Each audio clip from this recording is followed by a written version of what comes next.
यहाँ पर जो है असामाजिक तत्वों ने जो माहौल खराब करने की कोशिश की और आज महाआरती का आयोजन किया गया था जो सामाजिक लोगों द्वारा और आपकी भी उपस्थिति दर्ज की गई। आप क्या कहना चाहोगे?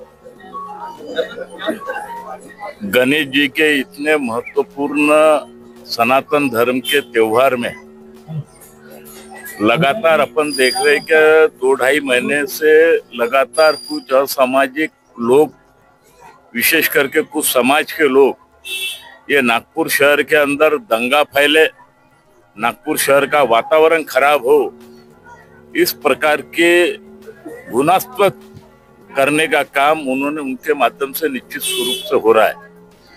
2-3 महीना पहले महल के ऊपर भी जो घटनाएं घटी है उसकी भी सबको पार्श्वभूमि मालूम है। ईद के 2 दिन पहले मोमिनपुरा से लेकर तो सतरंजीपुरा तक रात को 11 बजे 1 से 1,500 लोग स्कूटर के ऊपर निकले। ना उनके पास परवानगी थी, ना कुछ था, ना कुछ भी नहीं था। इनलीगल तरीके से निकले। वहां पर भी उन्होंने नारेबाजी की। नारेबाजी इस प्रकार की कि देश के पंतप्रधान से लेकर तो नीचे तक का उन्होंने गालियां गलौज तक का उन्होंने वहां पर नारेबाजी किया।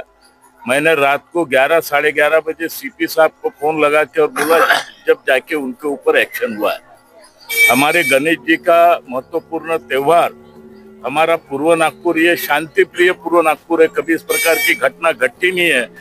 परंतु कुछ लोगों ने जिस तरीके से यहाँ पर परसों के दिन का जो घटना हुई है, ये सभी लोगों को शर्मनाक घटना है और हमारे जैसे सनातन धर्म वालों को भी शर्मनाक घटना है कि गणपति के पटांगण में महाप्रसाद चालू था।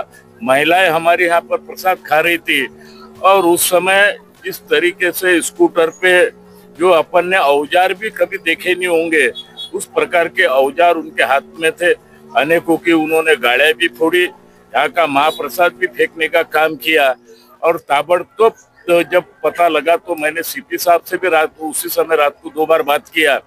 पीआई साहब ने भी उसमें अच्छी कार्रवाई करके 17 आरोपी को उन्होंने गिरफ्तार किया है। अब ये औजार कहाँ से आए?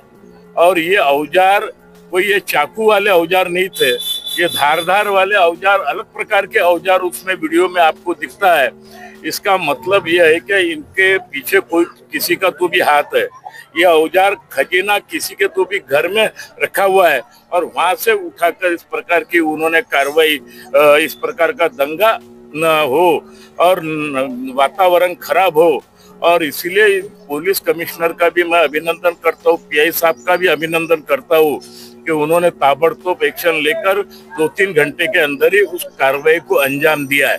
लेकिन ये जब सब प्रक्रिया जब होती है, मुझे तो पीआई साहब यहाँ पर खड़े हैं, मेरे को तो पीआई साहब के जो अंडर में जो काम करने वाले जो लोग हैं, जो डीबी का स्पॉट है, डीबी के जो लोग हैं, उनके ऊपर भी मुझे शंका जारी है क्योंकि उनके साथ उनका तालमेल अच्छा है और तालमेल अच्छा होने की वजह से ही ये घटना इस टाइप की यहाँ पर घटी हुई है।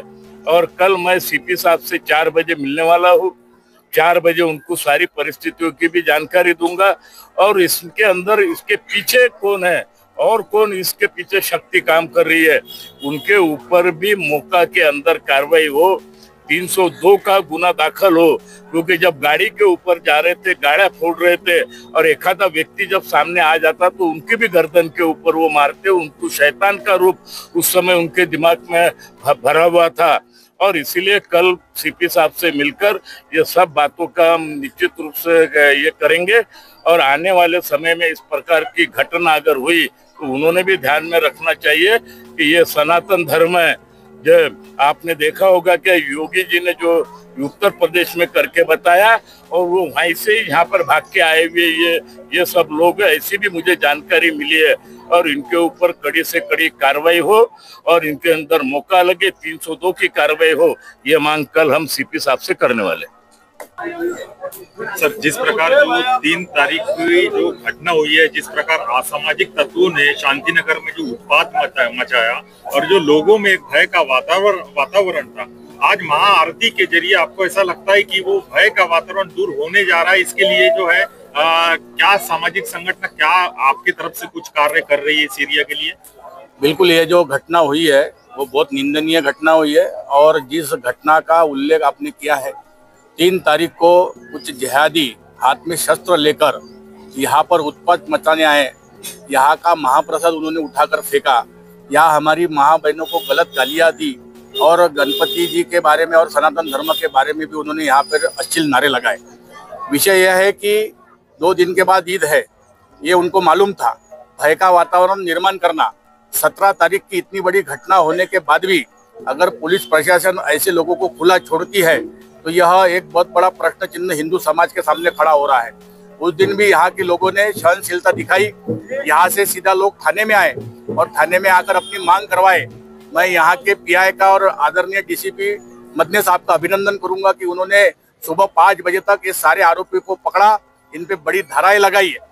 पर यहाँ तक ये रुकने वाले है ही नहीं। इन्होंने यहाँ इनको जब यहाँ इनके परेड पे लाया था, कुछ लोगों ने कहा है कि ये तो अभी टेलर है, अभी पिक्चर बाकी है, ऐसी भी धमकी ये लोग दे रहे हैं। तो मैं आपके माध्यम से पुलिस प्रशासन को इतना ही कहना चाहूंगा कि इसके बाद ऐसी घटना अगर होती है तो ईंट का जवाब पत्थर से देने के लिए हिंदू भी तैयार है। अभी हिंदू की सहनशीलता इन लोगों ने देखनी नहीं चाहिए। सर, इस प्रकार की घटना नहीं होनी चाहिए।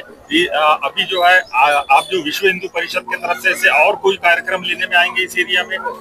बिल्कुल, आज यह जो महाआरती है, ये मंडल की ओर से इस महाआरती का आयोजन किया गया। इसमें विश्व हिंदू परिषद, बजरंग दल, अन्य हिंदू संगठन के सारे पदाधिकारी यहाँ पर उपस्थित है और हम यही चेतना अभी सारे हिंदू में जगाना चाहते हैं। आज जब यह विसर्जन होगा तो विसर्जन करते समय सारा हिंदू समाज एक साथ चले, अपने भगवान गणपति महाराज जी को विसर्जन करते समय एक महाशक्ति सारे हिंदुओं ने दिखानी चाहिए।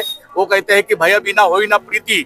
अगर सारा हिंदू समाज रास्ते पे उतरकर अपने गणपति विसर्जन में आएगा तो कहीं ना कहीं इनको अपनी ताकत दिखेगी, तो यह भी भय का वातावरण निर्माण होगा।